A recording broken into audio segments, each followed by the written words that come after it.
Aduh, membangkitkan sebuah kerinduan untuk bisa kembali lagi ke sana.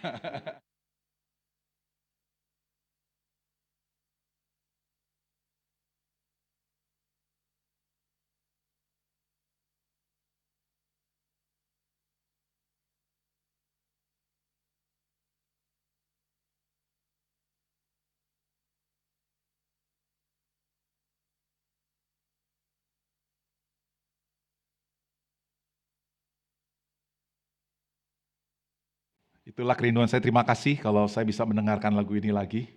Ya, doakan nanti supaya saya bisa kembali lagi. Ya, ke Tiongkok ya. Oke, baik saudara, saya akan menyampaikan firman Tuhan hari ini dengan satu tema, bertobatlah sebab kerajaan Allah sudah dekat. Mari bersama-sama kita masuk dalam doa. Kami siap untuk mendengarkan firman-Mu ya Bapa. Biarlah Roh Kudus yang telah mewahyukan kitab suci itu kepada kami, roh yang sama. Menolong kami agar kami boleh memahami kebenaran-Mu, sehingga kebenaran-Mu itu membawa kami menjadi pribadi yang semakin dewasa di dalam Kristus. Dan kami percaya Tuhan, ketika kami dewasa di dalam Kristus, maka kami pasti menjadi berkat buat keluarga, gereja, buat tempat di mana kami berusaha bekerja dan belajar. Kami menjadi berkat buat pemerintahan bangsa negara Indonesia, bahkan kami menjadi berkat untuk alam semesta menjadi lebih baik. Kami siap untuk mendengarkan firman-Mu ya Bapa, karena kami lapar dan haus akan kebenaran-Mu. Di dalam nama Yesus Tuhan dan Juru Selamat kami berdoa. Amin. Saudara, pernahkah kita mengalami sebuah kehidupan yang paling gelap, saudara? Saya pribadi, saya mau cerita, saudaraku, saya pernah mengalami hidup saya itu di dalam sebuah kegelapan.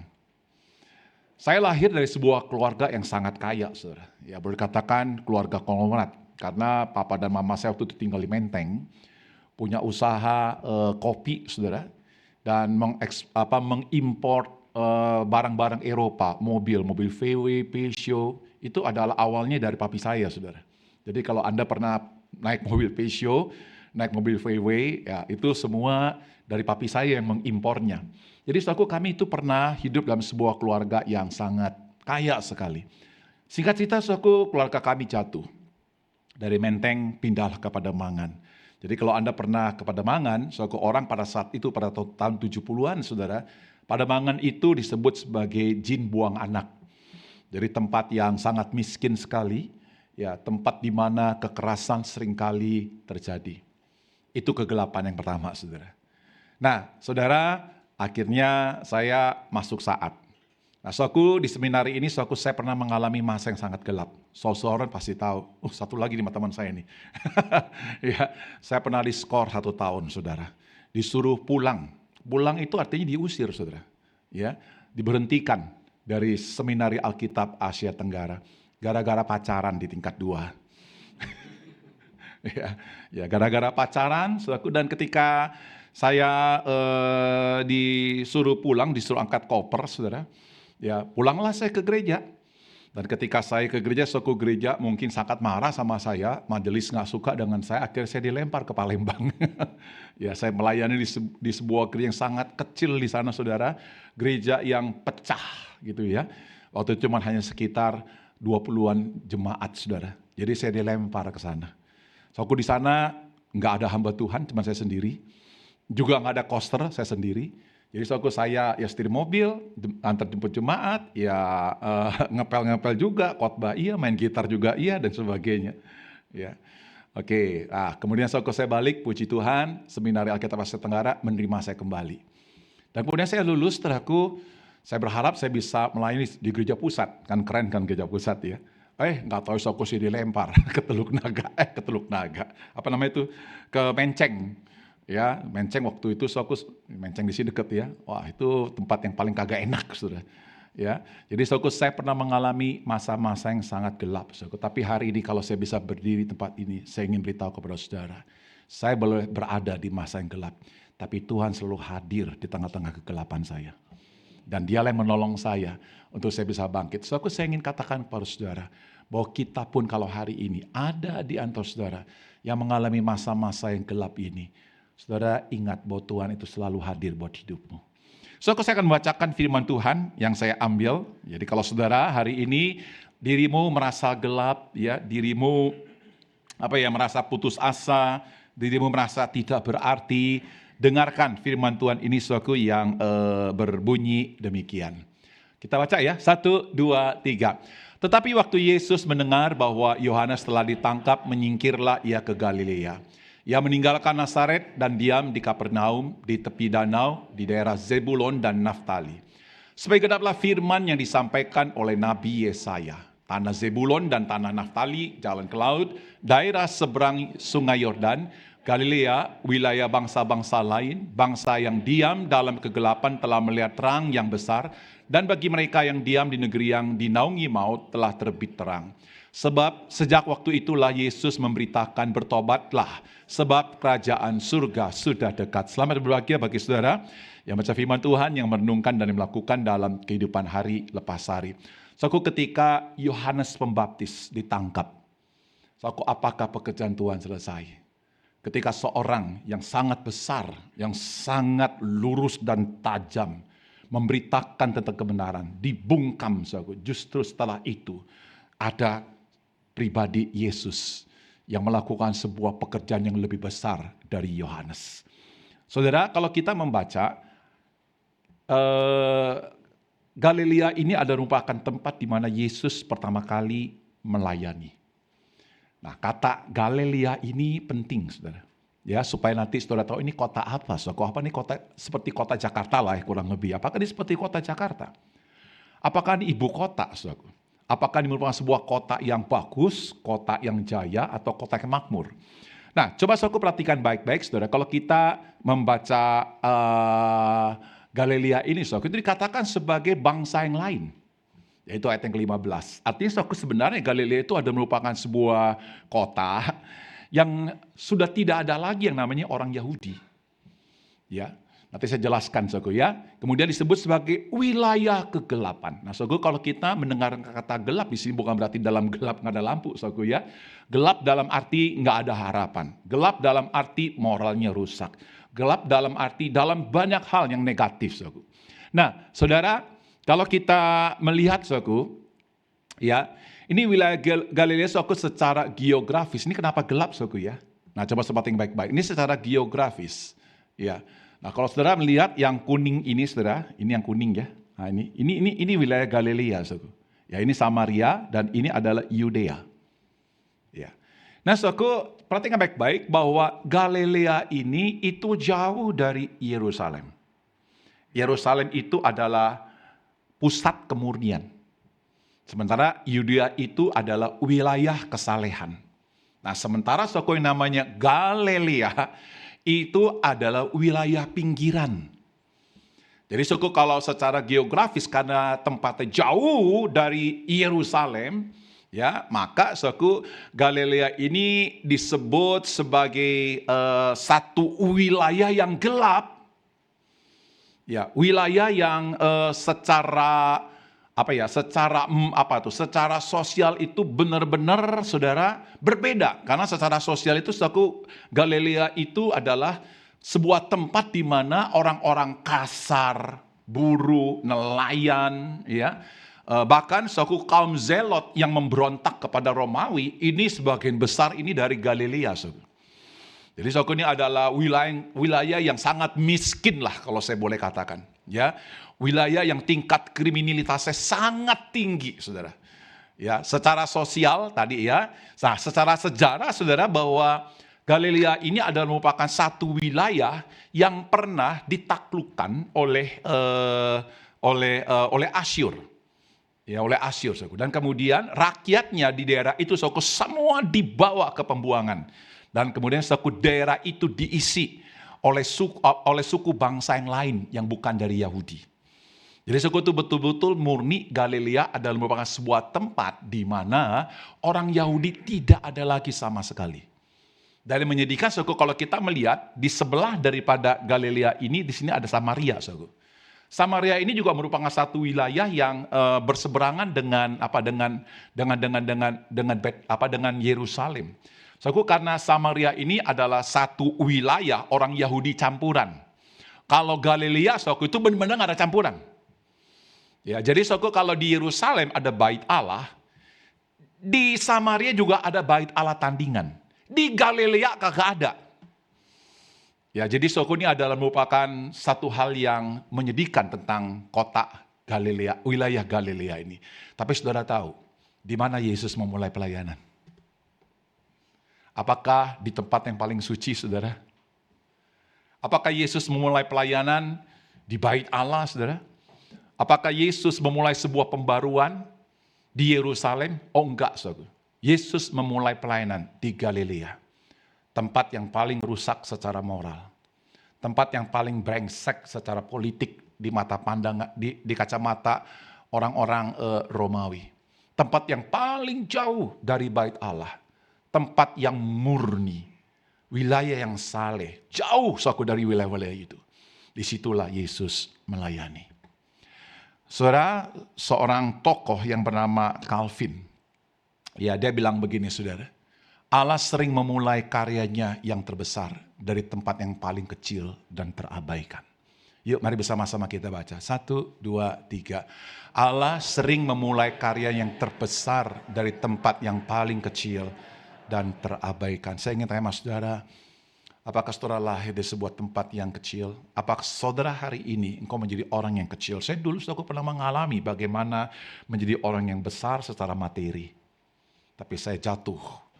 Keluarga kami jatuh di tempat yang paling kecil. So, aku dulu saya pelayanan, waktu saya di Seminari Alkitab Tenggara, saya berharap saya bisa menjadi seorang hamba Tuhan yang bisa menjadi berkat besar.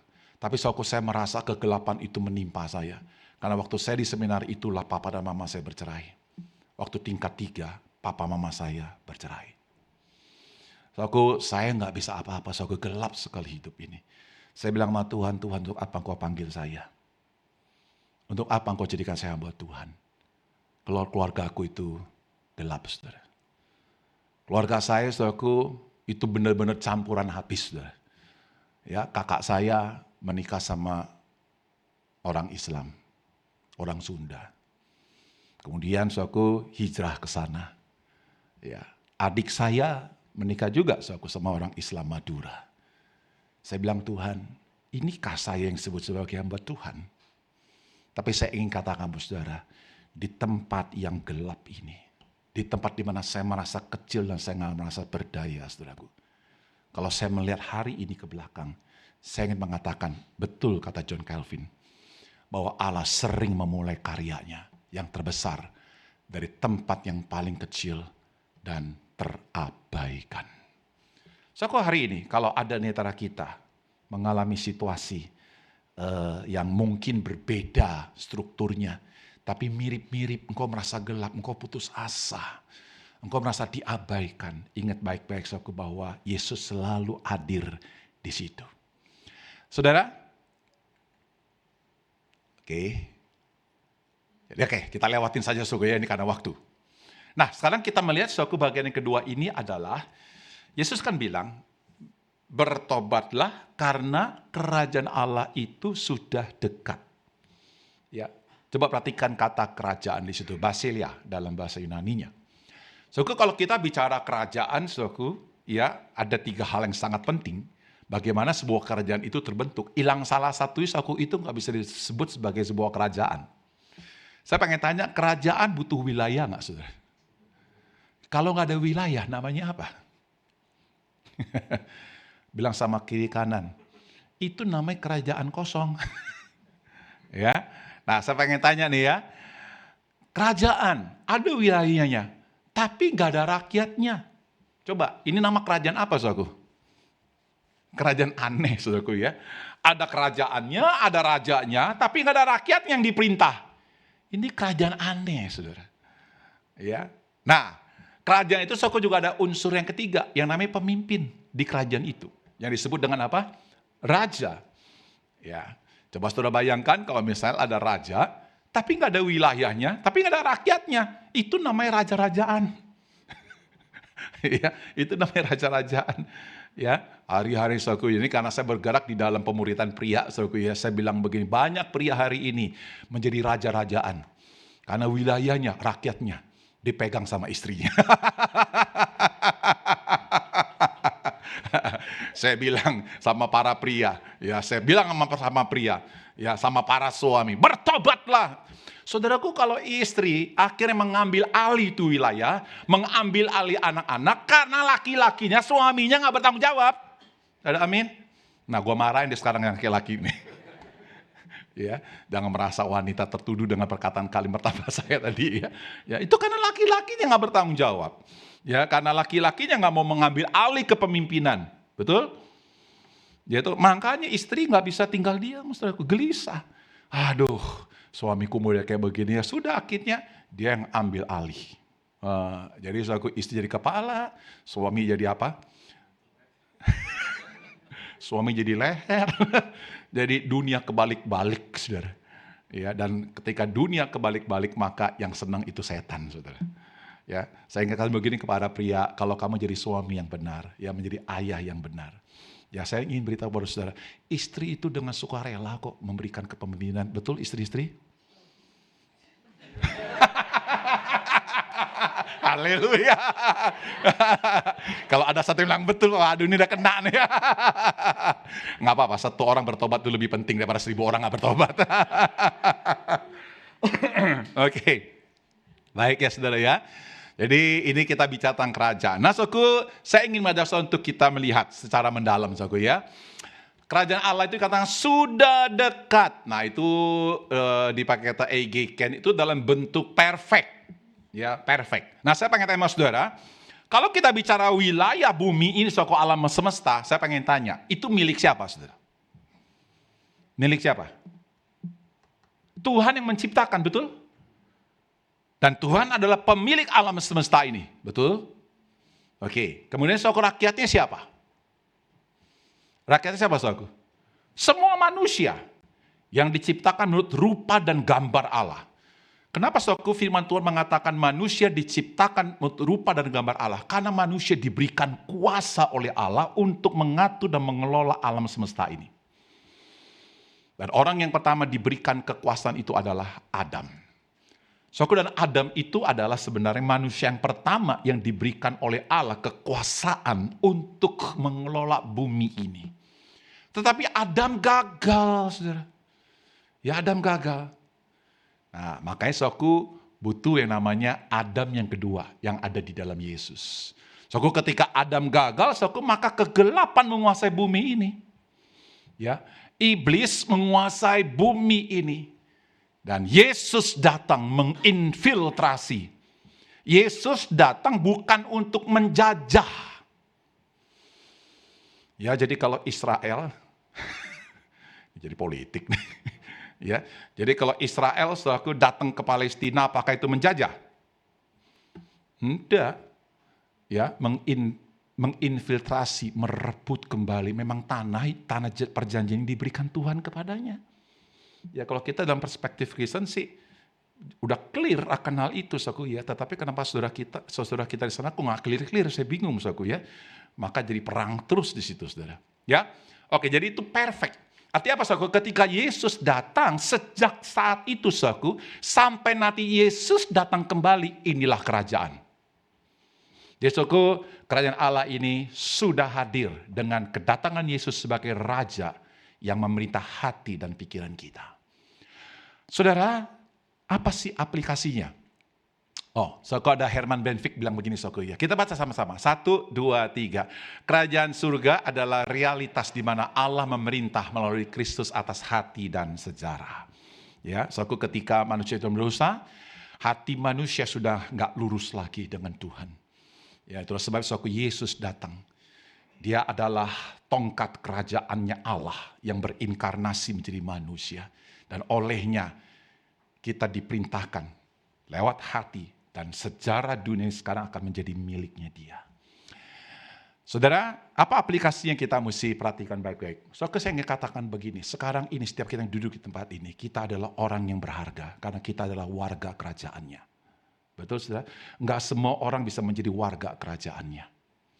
Soalnya hari-hari ini orang itu suka ya berlomba-lomba untuk menjadi warga negara Singapura lah. Betul nggak, saudara? Ya, jadi kalau orang yang kaya bener konglomerat, saya tahu tuh ada beberapa jemaat saya, ya, dia punya kewarganegaraan Singapura, saudara. Ya, padahal perusahaannya di Indonesia. Ya, ada yang jadi warga negara Amerika Serikat, bersorak-sorai. Ya, bahkan sekarang ini di YouTube ini ada satu berita yang lagi sedang menghebohkan, anaknya jadi warga negara Inggris. Ya, ini cuma salahnya dia ungkapkan di YouTube sih, saudara. Ya, dan dia kan mendapatkan beasiswa tuh. Siapa tuh ayahnya ya mendapatkan beasiswa. Ya, akhirnya kena. Ya, tapi orang-orang ini melihat bahwa menjadi warga negara Inggris, ya menjadi warga negara Singapura, ya menjadi warga negara Malaysia. Saya punya papa ini papa tiri lah ya, karena setelah papa saya meninggal, mama saya menikah lagi, saudara. Ya, itu mendapatkan kartu identitas KTP-nya Malaysia, seneng banget, saudara. Ya, dan syaratnya harus beli rumah di situ dengan harga sekian, saya tidak tahu, saudara ya. Dan mendapatkan KTP, bangga banget, saudara. Wih, nih papi nih jadi warga kota Kuala Lumpur atau saya lupa, Johor, saudara. Ya, jadi saudara kayaknya begitu bangga, saudara. Tapi saya ingin beritahu saudara, mungkin kita adalah warga negara Indonesia yang dianggap sebagai, kan Korea kan melihat kita sekarang ini itu gara-gara apa tuh ya? Konsep itu ya, waduh, konsep apa namanya? Yang 7 apa itu ya? Ya pokoknya akhirnya Indonesia kita tuh jadi marah gitu ya, karena kita dianggap sebagai warga kelas bawah begitu. Ya, saya ingin beritahu saudara, kewarganegaraan negara kita itu sangat mulia. Kita memang secara kertas kita adalah warga negara Indonesia, tapi saya ingin beritahu saudara secara hati kita adalah warga kerajaan surga. Kita adalah warganya. Sudah tentu kalau kita sebagai warganya, maka kita harus membuka hati kita, ya bagaimana Allah melalui Kristus memerintah hidup kita. Saya pengen tanya saudara, di dalam hatimu sekarang siapa yang sedang memerintah? Anda sendiri kah? Atau maaf ya kalau saya coba kaitkan dengan pelayanan saya di dalam kegerakan pria, istrimu kah yang memerintah? Saya tidak mengatakan ketika ngomong seperti itu salah loh. Apa tuh maksudnya merendahkan istri? Bukan. Saya justru lagi sedang mengingatkan suamimu. Ya, siapa yang lagi sedang memerintah? Atau berhala-berhala apa yang lagi sedang menguasai hidupmu? Uangkah yang menjadi ukurannya? Kedudukankah yang menjadi ukurannya? Status sosialkah yang menjadi ukurannya? Apa sih yang menentukan keberhargaan hidupmu? Siapa sih yang mengarahkan hidupmu? Apa sih yang menjadi sesuatu yang membuat saudara melakukan ini dan itu? Saya berdoa biarlah kita semua saudara diperintah oleh Kristus. Amin. Karena Dia adalah Raja atas hidup kita. Hari ini kalau keluargamu rusak, bukan karena Kristus tidak memerintah, karena engkau tidak pernah menyerahkan hatimu diperintah oleh Kristus. Yang ketiga, saudara. Yuk, kalau kita tahu bahwa kita diperintah oleh Kristus dan dunia ini adalah wilayah kerajaannya, mari bersama Kristus kita juga mengambil sebuah pelayanan bukan semata di gereja, tapi di kantormu, di tempat usaha dagangmu, dalam pergaulanmu. Kalau engkau kuliah di kampusmu, di sekolahmu, saudara jadilah orang yang bisa mengambil bagian dalam pengudusan dunia. Kita harus menjadi orang Kristen yang berbeda dengan dunia ini. Kita harus berani menjadi orang yang melawan arus, saudara. Kalau di kampus ya adalah biasa yang namanya skripsi dibuatin, saudara. Ya, kalau yang namanya kita tempat di dalam pekerjaan biasa yang namanya nggak disiplin. Saudara, kita nggak boleh menjadi orang Kristen yang seperti itu, saudara. Ya, saudara, saya kemarin baca di YouTube, melihat di YouTube, saudara, itu Menteri Pertanian, saudara, sangat marah sekali. Ya, ini saya khawatir, saudara, di antara puluhan orang pegawai pemerintah itu, jangan-jangan ada orang Kristen yang akhirnya diskor 1 tahun. Karena suka telat masuk, dan kalau masuk pun nggak pernah memberitahukan kenapa dia nggak masuk. Akhirnya diskor 1 tahun. Saudara. Tegas banget itu Menteri Pertanian. Kalau kita sebagai orang Kristen dimanapun engkau berada, disitulah tempat di mana engkau menyatakan integritas Kristus lewat hidupmu. Amin, saudara. Oke, selanjutnya ya respon yang tepat. Ya, respon yang tepat adalah bertobatlah. Yuk sama-sama kita katakan saudaraku, bertobatlah. Ini dalam bentuk imperatif. Imperatif itu adalah sesuatu keharusan. Kenapa itu keharusan? Saudaraku, berarti itu ada sesuatu yang sangat penting di balik perintah ini. Kalau seorang ayah memerintahkan anaknya, pasti ada sesuatu yang sangat penting. Jadi bukan sekedar memerintah. Kalau memerintah tanpa alasan, itu namanya otoriter. Ya, pasti ada sesuatu di balik perintah, sesuatu yang sangat urgent. Tadi kita sudah melihat bahwa urgennya apa, saudaraku? Urgennya adalah karena kerajaan Allah sudah dekat dan kita berada di dalam sebuah wilayah kegelapan. Kita harus menghadirkan Kristus di tengah-tengah wilayah yang gelap itu. Jadi saudaraku, itu adalah perintah, ya. Dan itu dalam bentuk present, arti setiap waktu. Bukan kemarin, bukan nanti deh kalau saya sudah jadi orang Kristen yang sudah cukup matang, baru saya akan menjalankan perintah ini untuk bertobat. Enggak seperti itu, saudaraku. Bertobat itu artinya hari ini dan setiap waktu Anda harus bertobat. Martin Luther bilang begini, saudaraku, pertobatan itu adalah makanan sehari-hari. Jadi bukan satu kali bertobat. Ya, itu harus menjadi makanan sehari-hari. Apa itu bertobat, saudaraku? Ya, bertobat itu bukan sekedar, aduh, menyesal, saya merasa bersalah, kenapa begini pukul-pukul dada, saudara? Ya, bukan itu, saudara. Tapi yang namanya bertobat, ada sebuah perubahan arah. Ya, arah hidupmu bukan lagi untuk dirimu, tapi arah hidupmu untuk kemuliaan Tuhan. Ya, sebab dari Dia, oleh Dia, kepada Dia, bagi Dialah kemuliaan sampai selama-lamanya. Jadi arah hidup kita apa, saudaraku? Untuk memuliakan Tuhan. Kau hadir di tengah keluarga, kau hadir di tengah gereja, kau hadir dimanapun, ingat baik-baik, saudaraku, arah hidup kita adalah memuliakan Tuhan. Pernikahan, saudaraku, termasuk di situ. Ya, pernikahan itu, kalau Anda menikah, ya bukan untuk mencari kebahagiaan. Kalau Anda menikah hanya untuk mencari kebahagiaan, tunggu sebentar lagi, engkau akan terkaget-kaget, saudaraku. Yang namanya menikah itu bukan untuk mencari kebahagiaan. Tapi kalau Anda mengerti prinsip ini, saudaraku, yang namanya menikah itu, salah satunya untuk memuliakan Tuhan.